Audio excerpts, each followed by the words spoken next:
After dawn services across the country, Anzac Day marches will get underway shortly.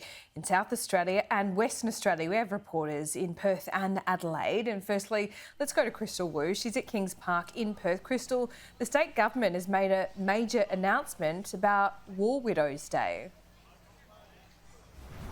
Yeah, good morning, Laura. Premier Mark McGowan yesterday announced October 19 will be the day to acknowledge the role of war widows across the state over the last 120 years of armed conflict. The War Widows Association was established in WA in the 1940s.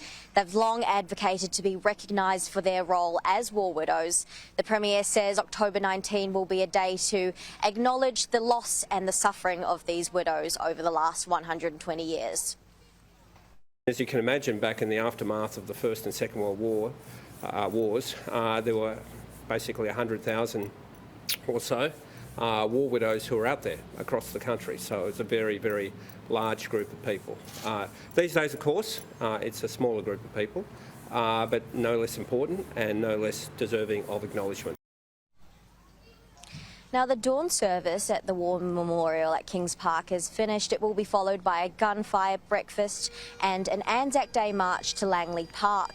Now, children of veterans have been encouraged to march alongside their parents or grandparents. The RSL especially are encouraging these veterans to involve their children. They say it reflects their renewed focus on acknowledging those who have sacrificed themselves for the country.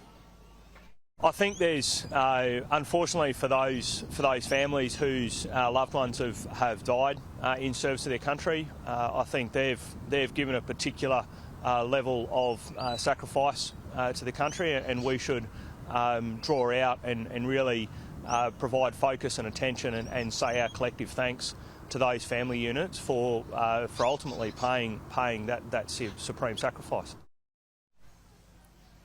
Laura, this year's Anzac Day dawn service is the first time it's been at full capacity since the COVID-19 pandemic. Last year it was an invite-only event. It was capped to 500 people, but this year, despite the freezing cold and wet morning, thousands of people have come here to pay their respects. Yeah, it looks like a little sun shower there for you, Crystal. Thank you.